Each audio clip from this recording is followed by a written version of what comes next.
जवन जवन मंगू तवन तवन पैबू, जवन जवन मंगू तवन तवन पैबू। जदि ये करे जा माई के पूजा करबू, जवन जवन मंगू तवन तवन पैबू। बड़े मशहूर गोरखपुर के राजगढ़वा घुमाइबो, जान बन जा हमर मेहरिया छठी के मेला घुमाइबो, जान बन जा हमर मेहरिया छठी के मेला घुमाइबो। गोविंदगढ़ घाट पर आए हुए सभी भक्तों से निवेदन है कि अपने सामान का सुरक्षा स्वयं करें। जय छठी माता।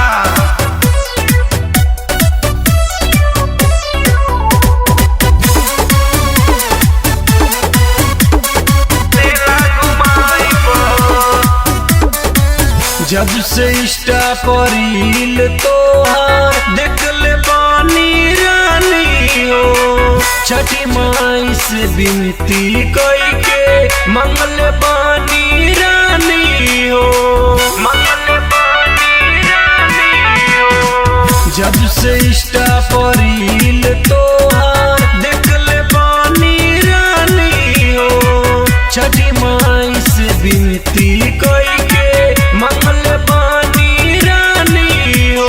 बड़ मशहूर गोविंदगढ़ के घाटवा घुमाइबो, जन बन जा हमर मेहरिया छठी के मेला घुमाइबो, जन बन जा हमर मेहरिया छठी के मेला घुमाइबो, मेला घुमाइबो, मेला घुमाइबो।